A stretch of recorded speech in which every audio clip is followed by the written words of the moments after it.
এই দল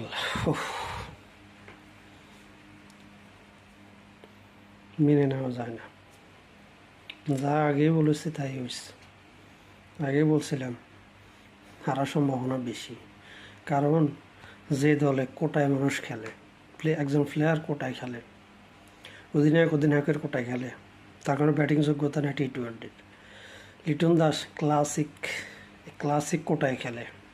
লিটন দাসেরা যত সুযোগ দিচ্ছে, যদি আমাকে ফারায় জালাবিডে যেগুলো ক্রিকেট খেলে এগুলোর এত সুযোগ দিত, এর থেকে ভালো করতো।